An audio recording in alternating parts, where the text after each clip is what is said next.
মই বৰ্তমান উপস্থিত আছোঁ নাজিৰাৰ এগৰাকী বিশিষ্ট শিল্পী। এটা সময়ত বিহু নাচি অসমৰ বিভিন্ন স্থানৰ লগতে ভাৰতৰ বিভিন্ন স্থানলৈ গৈছিলে। সত্ৰীয়া বিশাৰদ হৈ সত্ৰীয়া নৃত্যও কৰিছিলে, থিয়েটাৰো কৰিছিলে।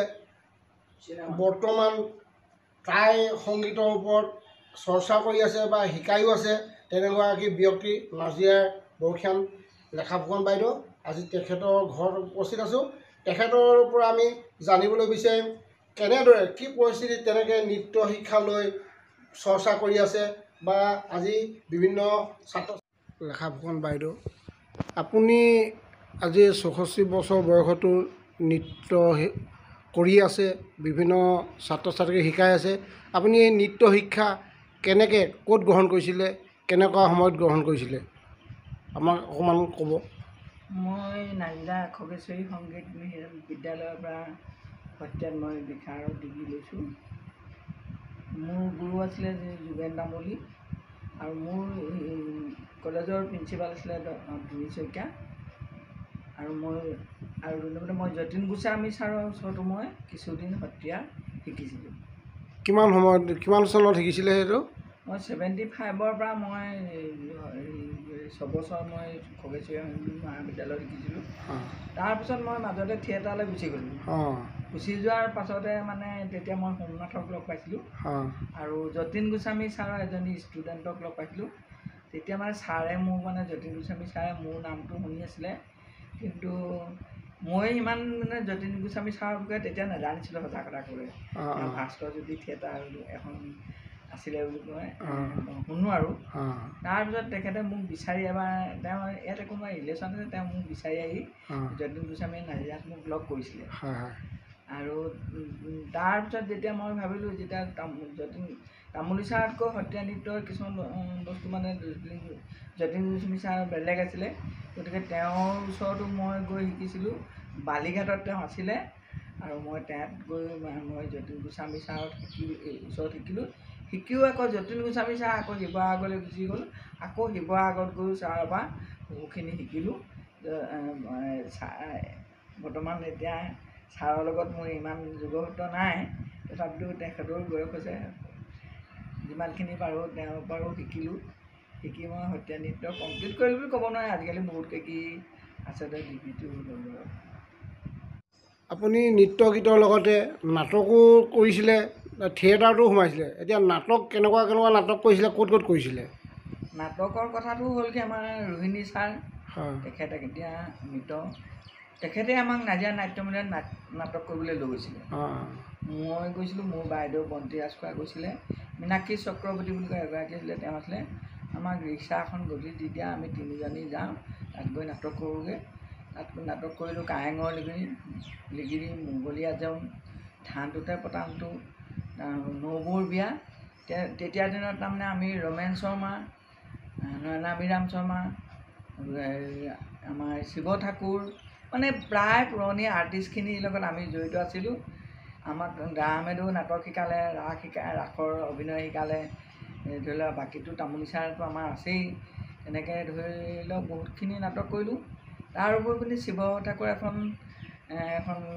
থিয়েটাৰ আছিলে, কল্পনা তেখেত আছিলে। সেই কল্পনাটো আমি ধৰি লওক মই নৃত্যশিল্পী হিচাপে আছিলোঁ আচলতে, তাত মই অভিনয় কৰা নাছিলোঁ। তাৰপিছত আকৌ কি কয় শিৱ ঠাকুৰৰ এখন চিনেমা ফাগনিত আমি অভিনয় কৰিছিলোঁ আৰু নাচিছিলোঁ। আপুনি চিনেমাটো অংশগ্ৰহণ কৰিছিলে? চিনেমাটো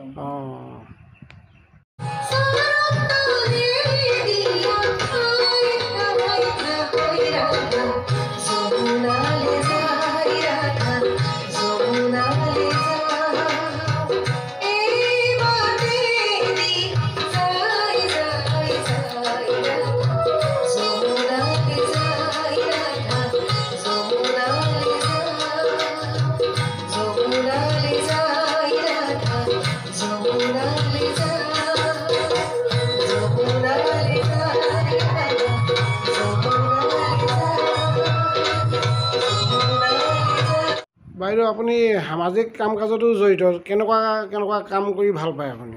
মই ভাল পাওঁ ধৰি লওক গাঁৱতে বোলে জয়া দিৱস পাতিব লাগে।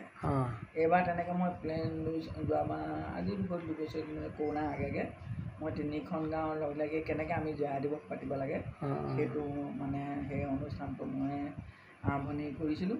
2 নম্বৰ কথা, মই বিহু ৰক্ষা সমিতিটো আছোঁ। মই আচলতে বেছি জাজত সোমাবলৈ নিবিচাৰোঁ, গতিকে মই হেৰি হিচাপে আছিলোঁ, সভাপতি হিচাপে আছিলোঁ।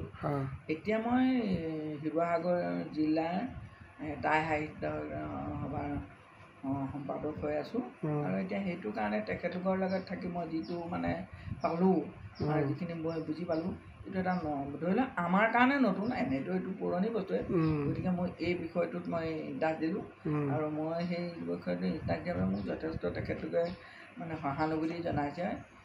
আৰু 2 নম্বৰ কথা, মই কিবা নাজানিলে আমি লোহিত মোহন ফুকন বুলি কয় এজন আছে, তেখেতে মানে তাই গীত মাতৰ ওপৰত চৰ্চা কৰি থাকে।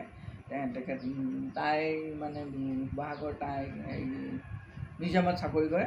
তেখেতৰ লগত যোগাযোগ কৰি থাকোঁ। মই প্ৰতিদিনেই 2বাৰ এবাৰ কেতিয়াবা মানে সপ্তাহটোৰ মূৰত তেখেতলোকৰ লগত মই তেখেতৰ লগত আলোচনা বিলোচনা কৰি থাকোঁ।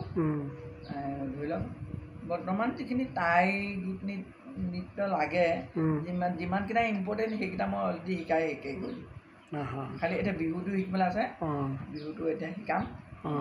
আপুনি স্কুল খুলি ৰাখিছে? স্কুল মানে মই এইটো লোককলা কৃষ্টি কেন্দ্ৰ বুলি, আৰু লগতে মোৰ নিজৰ অলংকাৰ নৃত্যাঞ্জলি বিদ্যালয় এইটো খুলি থৈছোঁ। এতিয়া কালি আমাৰ যিহেতু উদ্বোধন হৈছে, চৰকাৰীকৰণ হ'ব।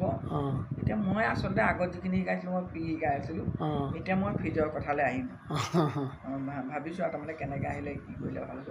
তাৰপিছত আপুনি সৰু ল'ৰা ছোৱালীক বিহু শিকায়, বিহু শিকাই মানে ল'ৰা ছোৱালীখিনি বিহু গায়, তেনেকুৱাও আছে আপোনাৰ অৰিহণা? সেইটো যোৱা বছৰ মই ল'ৰা ছোৱালীখিনি বাইদেউ আমাক বিহু শিকাই দিয়ক, হ'ব আহিবি, শিকালোঁ। তেতিয়া মই তেতিয়া তেওঁলোকৰ পৰা একো ফিজ পাতি লোৱা নাছিলোঁ। মানে যি হয় আমাৰ, আৰু মোৰ লগত 2গৰাকী সহযোগীও আছিলে, ৰঞ্জুন বৰুৱা আৰু গীতাশ্ৰী গগৈ, এনেকৈ সহযোগী আছিলে। আমি তেওঁলোকৰ লগ লাগি পিনে আমি সেই প্ৰথম বিহুটো আমি তেনেকৈ শিকালোঁ। এইবাৰ আকৌ যেতিয়া শিকালোঁ, মই অকলে শিকাইছোঁ, মোৰ দায়িত্বত শিকাইছোঁ। তেহেঁতিও আহিলে, বাইদেউ এইবাৰো আমাক বিহু শিকাই দিয়ক। মই বোলো আহিবি। তেতিয়া মই কৈছোঁ, ছাৰ মই কৈছোঁ মোৰোতো এটা খৰচ আছে, সেইকাৰণে মই এইবাৰ 300 টকাকৈ ফিজ এটা ল'ম। মই লৈছোঁ, এইটো স্পষ্ট কথা, তাত কৰিবলগীয়া কোনো কথা নাই। কাৰণ মোৰ এতিয়া লাইট চলে, ফেন চলে, ধৰি লওক কি লাগে এনি টাইম মোৰতো সেই পইচাটোতো মই ধৰি লওক এৰি দিব নোৱাৰোঁ নহয়। সেইটো কাৰণে এইবাৰ মই 300কৈ ল'লোঁ। লৈ সিহঁতি 40,000 টকা কালেক্ট কৰিলে। সিহঁতক মানে আমি, মোৰ লগত আৰু 2গৰাকীমান সহযোগী আছিলে, তেখেতলোকক লগত লৈ কেনেকৈ কি হ'ব মানে মই লগত লৈ পইচাটো সিহঁতক দি দিলোঁ। দি তাহাঁতক কি খানা চানা খুৱাই বিদায় দিছোঁ।